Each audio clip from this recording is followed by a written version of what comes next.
Oi, turma! Vamos lá! Na nossa aula de hoje de História, na página 140, nós vamos falar sobre o fim da ditadura de Getúlio Vargas, ok? Na nossa aula passada, a gente falou sobre a ditadura dele. Hoje vamos falar como começou o fim, né? O que aconteceu para ter acabado aí a ditadura de Getúlio Vargas.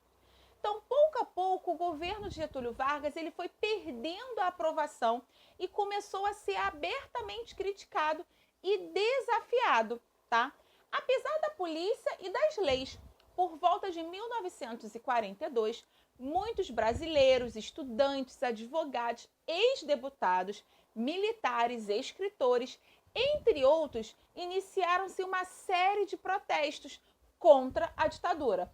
Divulgaram declarações contrárias a ela, organizaram baixo-assinados, burlaram a censura. E por volta de 1944, políticos e cidadãos de renome declararam-se a favor das eleições, que não ocorriam no Brasil desde a implantação do Estado Novo. A imprensa da época também passou a se manifestar, iniciou uma campanha contra a censura, passou a publicar declarações de brasileiros que queriam a volta da democracia e de um governo eleito por voto direto, secreto e universal. Finalmente, em março de 1945, sem apoio popular, os governos de outros países, Getúlio Vargas cedeu e declarou que o Brasil teria novas eleições em dezembro. Além disso, decretou-se a anistia dos presos políticos. É o fim do governo de Vargas e o Brasil recupera a democracia.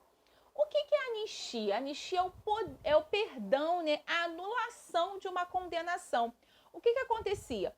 O que aconteceu? Durante o governo Vargas, durante a ditadura do governo Vargas, né? Foi muitas pessoas presas, condenadas, algumas, né? Até a morte e tal, muitas foram condenadas. E aí o que acontece? Quando acaba a ditadura, ele dá anistia para essas pessoas que foram condenadas, né? E aí dá a anulação, o perdão do que elas tinham feito ali naquele momento referente ao poder político, né? Sobre a política, sobre o governo político. Só que... E aí o Brasil voltou à democracia de 1945 até 1964. E aí vamos falar de outro período militar, de 1964 até 1985, ok? Vamos falar agora desse período militar, que foi um outro período, de outra ditadura militar. Só que essa foi uma ditadura militar, né? A outra, ela foi uma ditadura, sim, né? Mas quem que ficou lá foi Getúlio Vargas. E aí ele que decretou e ele ficou esse tempo todo. Nessa a gente vai ver outras coisas diferentes. Bom, o período em que houve liberdade de expressão e direito de votar conquistados com o fim da ditadura de Vargas durou até 1964, como eu acabei de falar, quando ocorreu um novo golpe de Estado e o poder foi assumido por um grupo de militares. Por isso que a gente fala ditadura militar, porque foi assumido por militares o governo, ok? Uma das estratégias do novo governo para controlar a população e impedir o surgimento contraditório ao regime foi a criação de atos inconstitucionais, ok? E aí aqui na imagem nós temos um tanque aí, né, de guerra, que ele passava pela rua em abril de 1969. Então, os atos institucionais, eles foram um conjunto de leis criadas pelo governo militar, tá? Que não necessitavam de aprovação do Congresso Nacional para entrar em vigor. Lembrando-se que no sistema democrático, né, os deputados e os senadores que trabalham no Congresso Nacional são os encarregados de elaborar e aprovar leis. Só que na ditadura não precisavam deles, tá? Então, o primeiro ato institucional foi o chamado AL1, que foi em abril, 9 de abril de 1964, que deu ao presidente da República o poder de anular os direitos políticos de qualquer cidadão. Além disso, permitiu o governo controlar jornais, rádios, sindicatos e associações estudantis, bem como outras pessoas ou entidades que fizessem oposição do regime. Então, o que acontecia? A gente perdeu o direito, tá? Direito de quê? Direito de se expressar, de ouvir, de poder saber o que estava acontecendo, tá? Então, os direitos políticos dizem respeito à participação dos cidadãos, né, na vida política do seu país. Entre esses direitos estão de escolher os nossos governantes e de candidatos a cargos políticos. E isso foi proibido. Proibido não, foi tirado da gente. A gente não pôde mais fazer isso, tá?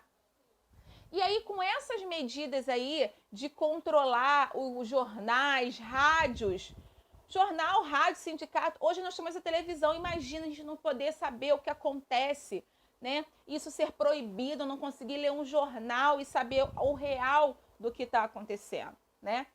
E aí, com essas medidas, o Brasil ele passou novamente a viver sobre um governo autoritário, tá? A população ela perdeu o direito de se expressar, de suas opiniões e de decidir quem deveria representá-la no governo. Aqueles que ousavam reclamar eram violentamente reprimidos. E aí nós temos uma nova imagem, que é essa aqui, que são de soldados tentando conter uma manifestação no Rio de Janeiro em 1964, lá no início da ditadura, tá? Só que outros atos constitucionais foram impostos no Brasil. Cada um deles retiravam os direitos dos cidadãos, concentrando mais poder nas mãos dos governantes, tá? E aí, por meio deles, vários políticos legalmente eleitos, eles perderam seus mandatos. Muitos profissionais, tá? Perderam seus empregos e o Congresso Nacional foi fechado. Direitos fundamentais do cidadão foram suspensos, a qualquer um podia ser preso. Então, qualquer pessoa podia ser presa, podia andar na rua e ser presa porque eu estava, de repente, com uma blusa ou de uma outra forma que, para eles, eu estava sendo agressiva ao poder do ditador, né? Ao poder da política ditatorial aí, da ditadura militar. E aí, em 1967, foi elaborada uma nova Constituição, com leis aprovadas de acordo com a determinação dos militares. Todos os atos constitucionais, institucionais criados até então, foram incorporados a essa Constituição. E aí eu vou ler aqui um trecho fazendo assim, ó. Brasil, ame-o ou deixe-o. E aí, o que vocês acham dessa frase aí? Brasil, ame-o ou deixe-o? Complicado, né? Isso era o que acontecia lá, ó. Com a repressão, os meios de comunicação, eles eram vigiados pelo regime militar e só podiam divulgar documentos aprovados pelo governo. Havia uma censura muito rígida. Músicas, programas de rádio, de TV, textos de jornais e revistas e até concurso de poesia. Todas as manifestações culturais ou artísticas passavam por uma rigorosa vigilância para que nada contra o governo fosse divulgado por meio da comunicação. E aí o que aconteceu?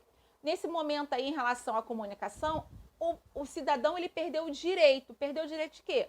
Como eu acabei de falar, de saber o que acontecia, de saber, de poder ver o programa de rádio, de repente o que ele queria ver, e às vezes aquele programa de rádio deixou de poder escutar, o programa de TV, ou algum jornal, alguma revista, e quando eles não podiam, por exemplo, o jornal, e aí tem uma parte específica de cada jornal, e aí quando não era aprovado algum ponto, ali ficava ou em branco ou eles botavam outra coisa, né? Na maioria das vezes ficava em branco aquela parte lá para dizer o quê? Que o governo proibiu o que estava escrito ali, tá?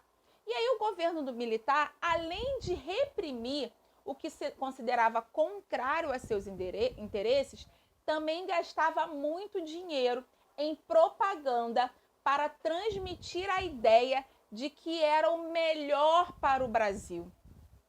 E aí um exemplo disso foi o slogan: Brasil, ame-o ou deixe-o. Ou você ama e fica do jeito que está, ou você vai embora. Que naquele contexto significava o quê? Ame o que estamos construindo, ame o Brasil do jeito que está, ou saia do país, foi o que eu acabei de falar, né? E aí a indignação era diante da falta de liberdade, provocou durante os primeiros anos da ditadura manifestações de líderes estudantis, intelectuais, de mães e pais, de líderes estudantis, de professores, padres, artistas e outros brasileiros, que foram, às vezes, violentamente reprimidos. Muitos foram presos e outros foram até mortos. Como consequência, muitas pessoas deixaram o país, tá? Então, o que aconteceu? Por conta dessas manifestações, né, que no início era feita sempre manifestação para poder mudar isso, porque se o Brasil tinha democracia, como é que ia voltar para a ditadura? Então, o cidadão não queria, os brasileiros não queriam isso. E aí eles tinham que reivindicar, tentar se manifestar. E aí eles eram reprimidos violentamente, eles apanhavam, tá? Quando eu falo violentamente é porque eles eram reprimidos apanhando. Muitos eram presos e aí eles eram torturados e às vezes morriam durante a tortura ou durante o manifesto lá acabavam morrendo também, tá? E aí, como consequência, os que sobreviviam acabavam indo embora porque eles eram perseguidos. E aí, por ser perseguidos, eles tinham medo de morrer e eles iam embora. Outros iniciavam movimentos clandestinos. O que seria isso? Escondido, tá? Armados ou não. E tentavam derrubar a ditadura. Então, começou aí a movimentos escondidos, né, clandestinamente, para tentar reprimir essa ditadura e derrubar essa ditadura. E aí, na década de 1980, mesmo após tanta repressão, muitas pessoas, estudantes, advogados, ex-deputados, professores, escritores, músicos e operários, entre outros, iniciaram uma série de protestos e passeatas contra o governo militar, defendendo mudanças e eleições livres e diretas. O que acontecia? Como eles eram reprimidos, muitos artistas hoje que nós temos aí, tá? Antigos, eles foram reprimidos e eles tiveram que fugir do Brasil. Nós temos Caetano Veloso, Gilberto Gil, aí, né? Foram aí alguns que tiveram que fugir do Brasil e depois eles retornaram. Quando acabou a ditadura, eles tiveram a anistia também, tá bom? E aí foi nesse contexto aí que os conflitos, né, de interesses e as negociações e manifestações de combate à polícia que os brasileiros, tá? Só em 1985, foram 5 anos de luta aí, desde a década de 80, 1980 até 1985, que conseguiu o fim do governo militar. O que aconteceu? Aos poucos, eles foram perdendo força também, igual aconteceu no governo de Getúlio Vargas, tá? Porque as pessoas não queriam mais, foram não sei quantos anos aí, de 64 até 95 de ditadura. Mais um aninho, a tia Ingrid nasceria na ditadura, tá bom? E então, eles queriam mudanças, as pessoas queriam mudanças, queriam melhorias. E aí, com tantas repercussões, tantas manifestações, eles conseguiram aí aos poucos que o governo militar perdesse força e conseguisse que tivesse o fim do governo militar em 1985. E aí nós vamos para a atividade aí da página 142, tá? Na página 142, nós temos aí a atividade, tá falando assim, ó. Leia o trecho do ato institucional número 1, o AL1. Tivemos vários AL, tá? Foi até o 5 ou 6, foram vários AL. A gente vai ler só um agora. Tá dizendo assim, ó. E aí tá dizendo assim, ó. Os chefes de revolução vitoriosa, graças à ação das Forças Armadas e o apoio inequívoco da nação, representam o povo em seu nome, o poder constituinte. E aí embaixo está dizendo o que é revolução vitoriosa, Forças Armadas, inequívoco, né? E poder constituinte. E depois vocês vão ler aí. O que é revolução vitoriosa? Referência ao golpe militar, né? Que depois o presidente João Goulart, tá? Instaurou o regime militar no Brasil. Forças Armadas é o conjunto de forças militares do Brasil aí. Exército, Marinha e Aeronáutica. Inequívoco, né? É que não deixava dúvidas, explícito, claro. E o poder constituinte, que era o poder que elaborar uma constituição, bem como modificá-la, fazer a revisão de textos, revogar leis e adicionar. E agora está assim, ó. Agora responda. Esse trecho coincide com o que a gente acabou de falar sobre a ditadura militar? Será que esse trecho aí que fala que os chefes revolução vitoriosa, graças à ação das Forças Armadas e o apoio inequívoco da nação, a nação, tem certeza? Representa o povo em um nome que exerce o poder constituinte? E aí vocês vão responder aí, ok? E aí na página 143 nós temos o número 2, ok? Bom, vou ler o depoimento do escritor Marcelo Rubens Paiva Filho, de um deputado que, por ser contra a ditadura, ele foi preso e depois disso nunca mais foi visto. Até recentemente, a família ainda não sabia sequer onde estava o corpo do deputado. Em 2014, uma comissão designada para averiguações descobriu que ele foi torturado e morto e seu corpo jogado no mar, ok? Então vamos lá. Vou ler o trecho aí que ele deixou escrito. Meu pai não é bandido. Eu era mais moleque mesmo. Pipa na praia, futebol de botão.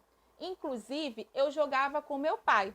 No dia 20 de janeiro de 1971, eles invadiram minha casa. Tinham policiais com metralhadoras e tal. Eu acordei, meu pai tinha sido levado. Os meus amiguinhos perguntavam: o que está acontecendo? Teu pai é bandido? Não, meu pai não é bandido. Meu pai é contra a ditadura. E no dia seguinte, eles levaram minha mãe e minha irmã, Eliane, que tinha 15 anos. Eu reencontrei minha mãe 13 dias depois em uma cama. Ela não conseguia nem andar direito de tão magra que estava. E aí começamos a chorar os dois. Bom, aí fala um pouquinho aí do que o filho aí de um deputado passou, que é o escritor Marcelo Rubens Paivas. E aí temos algumas perguntinhas aí. Na ata dizendo assim, ó, quais informações do texto indicam que Marcelo Rubens Paiva era ainda uma criança em 1971, na época da ditadura? Lá no texto fala, ele diz ali como é que a gente pode saber que ele era criança. A quem Marcelo se refere na frase, eles invadiram minha casa? Quem foi que invadiu a casa deles? Na C, por que os amigos de Marcelo achavam que o pai dele era bandido? O que aconteceu na situação da invasão na casa dele que os amiguinhos achavam que o pai dele era bandido? E na letra D, se você tivesse ouvido os amigos de Marcelo perguntando se o pai dele era bandido, o que você responderia? Justifique a sua resposta encontrada no depoimento Marcelo Rubem Paivas, e também com base do que a gente acabou de estudar, ok? Então, vocês vão responder aí, e aí no próximo vídeo eu venho com a correção. Dever de casa, número 3, da página 144. Número 3 da página 144.